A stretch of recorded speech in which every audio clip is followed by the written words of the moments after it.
Est-ce que je dois comprendre que c'est un homme vivant il y a 2 millions d'années qui est sorti de cette caisse, qui a tué l'employé et l'a mis à sa place, en prenant soin de bien refermer le cadenas, et qu'il s'est enfui?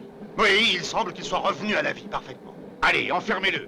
Il faut chercher cette créature, la trouver, ou le trouver, et le détruire. Mais Sylvie, allez-vous le tuer? Ne parlez de cela à personne. On risquerait d'avoir une panique parmi les voyageurs.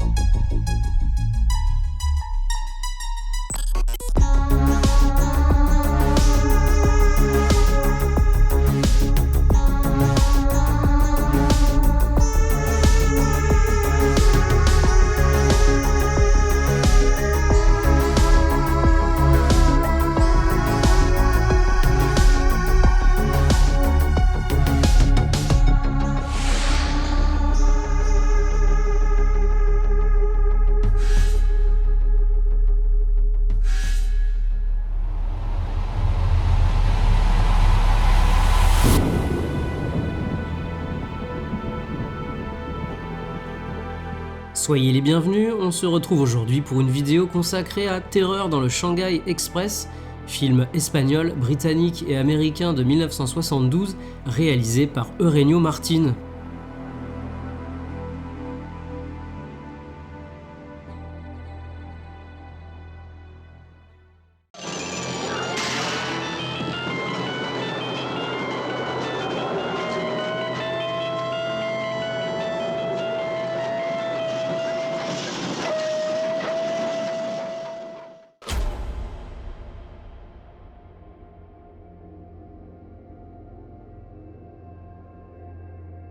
Changement de plan pour cette nouvelle critique, alors que j'avais prévu de vous faire un retour sur 28 ans plus tard, Le Temple des Morts, sorti le 14 janvier, un contretemps fâcheux m'empêche actuellement de me rendre en salle. Plutôt que de vous laisser sans rien à vous mettre sous la dent, laissons tomber l'actualité pour remonter quelques 34 ans en arrière en vous proposant de revenir sur une œuvre plutôt méconnue, une coproduction hispano-anglaise au charme délicieusement bis et au budget très modeste, mettant en scène un duo d'acteurs mythiques pour un résultat qui mérite amplement qu'on s'y attarde le temps d'une vidéo. À la direction de ce Terreur dans le Shanghai Express, sans doute un de ses meilleurs longs métrages, Eugenio Martin, réalisateur espagnol plutôt prolifique, spécialisé dans les westerns spaghetti, parmi lesquels Les Tueurs de l'Ouest, Les 4 mercenaires d'El Paso ou bien encore Pancho Villa. Né de l'idée du producteur Bernard Gordon de recycler un élément de décor, en l'occurrence une maquette de train, doté d'un maigre budget de 300 000 $ et filmé en studio à Madrid, Terreur dans le Shanghai Express promet un huis clos ferroviaire au savoureux mélange d'horreur et de suspense, dans une tentative de rivaliser avec les productions de la Hammer, tout en y apportant une touche singulière. Se déroulant en 1903, le film nous fait suivre le professeur Alexander Saxton, anthropologue britannique de renom, lequel vient de découvrir, lors d'une expédition au Tibet, les restes congelés d'une créature humanoïde primitive. Un hominien, conservé dans la glace depuis 2 millions d'années, qui pourrait être un chaînon manquant dans l'évolution humaine. Décidé à rapatrier le corps jusqu'à Londres afin de l'étudier, Saxton embarque avec sa cargaison à bord du légendaire Transsibérien Express reliant Shanghai à Moscou. Il y croise notamment le Dr Wells, biologiste, le comte et la comtesse Petrovski, ainsi que leur conseiller spirituel le père Pujardov, l'inspecteur Mirov et plusieurs soldats. Très intrigué par la découverte scientifique de son collègue, Wells soudoie un des porteurs pour enquêter sur la mystérieuse caisse. Retrouvé mort, il n'est que le premier d'une suite de plusieurs meurtres inexplicables, les autopsies révélant que les cerveaux des victimes ont été vidés de leur substance. Le lien est rapidement fait entre ces morts étranges et la caisse, dont le contenu a disparu. Semblant revenue à la vie et introuvable, la créature, qui fait désormais régner la peur au sein des passagers, réserve encore bien des surprises.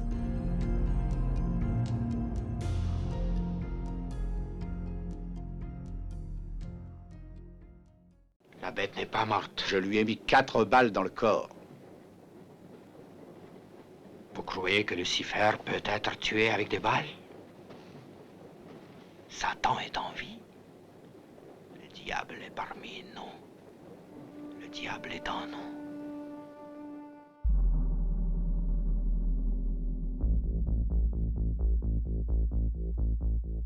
Premier argument de poids du film de Martin, et pas des moindres, c'est bien évidemment son casting, avec en tête d'affiche les incontournables Christopher Lee et Peter Cushing, acteurs de légende particulièrement actifs en ce début des années 70. Si les deux hommes se sont partagés la vedette sur grand écran à de nombreuses reprises au cours de leur carrière, 22 fois précisément, et notamment pour le compte de la Hammer, société anglaise de films fantastiques, le plaisir de les voir côte à côte demeure intact, d'autant qu'ici la présence de Cushing, encore très affecté par le récent décès de son épouse, doit beaucoup à son camarade, lequel a su le rassurer et le convaincre de ne pas quitter la production. Le parfum de la Hammer flotte donc sur le long métrage de Martin, dans lequel nos deux protagonistes vont devoir s'unir pour débusquer, comprendre et vaincre une bien curieuse créature.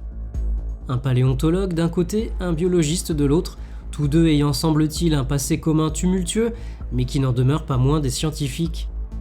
Les événements dont ils sont témoins, invraisemblables au premier abord, ont donc forcément à leurs yeux une explication bien rationnelle. Un point sur lequel ils s'accordent et qui les conduit, scalpel ou microscope en main, à tenter de percer le mystère entourant l'hominien et les morts qu'il provoque sur son passage. Une recherche de vérité qui passe par la science, mais qui se retrouve mise à mal tant par la religion, représentée ici par le moine orthodoxe Pujardov, interprété par l'excellent Alberto de Mendoza, que les autorités, qu'il s'agisse de l'inspecteur Mirov ou de l'excentrique capitaine cosaque Kazan, interprété par Telly Savalas, déjà présent dans Pancho Villa.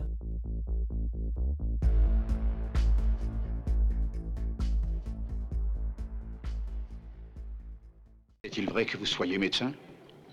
Essayez de me poser la question après dîner. C'est urgent. Quels sont les symptômes? Il est mort, vous l'avez vu. Ah, évidemment. Mais il n'y a rien que je puisse faire. Il y a un autre mort, docteur. Un de mes soldats, les yeux blancs lui aussi. Je veux connaître la cause de sa mort. Qui est mort? Cher monsieur, c'est une affaire qui ne vous concerne nullement.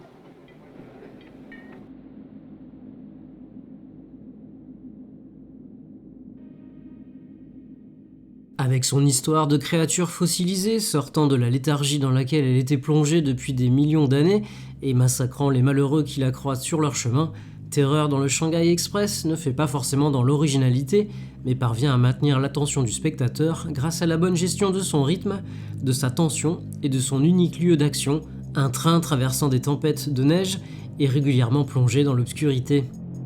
Si les morts y sont nombreuses, bien que redondantes dans leur déroulé, le long métrage réserve quelques rebondissements bienvenus, notamment en ce qui concerne l'origine et les spécificités de notre dangereux et insaisissable hominien poilu à l'œil rouge.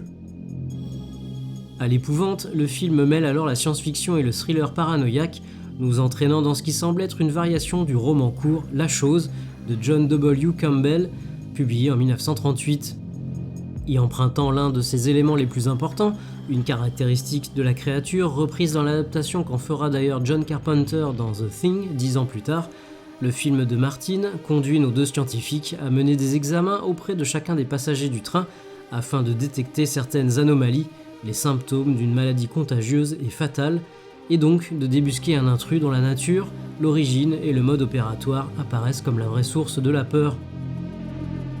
Une belle montée en puissance donc pour cette série B qui aura bien caché son jeu, parvenant à tirer parti de son faible budget et à complexifier son idée de départ, jusqu'à un final porté davantage vers l'action, mais tout aussi réjouissant, alors que la créature nous gratifie d'un nouveau tour de passe-passe venant définitivement semer la panique auprès des survivants et du groupe de soldats fraîchement embarqués à bord. Bref, peu de choses à redire sur ce long métrage que je vous encourage vivement à découvrir ou redécouvrir.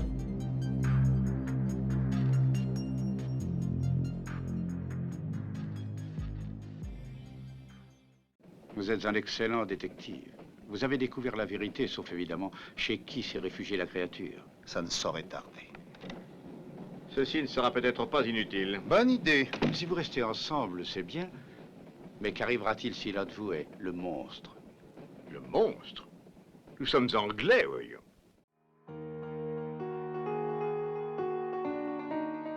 Si vous aussi vous avez le mauvais œil, alors n'hésitez pas à liker, commenter, partager et vous abonner à la chaîne si ce n'est pas déjà fait. On se retrouve prochainement pour une nouvelle vidéo. Salut!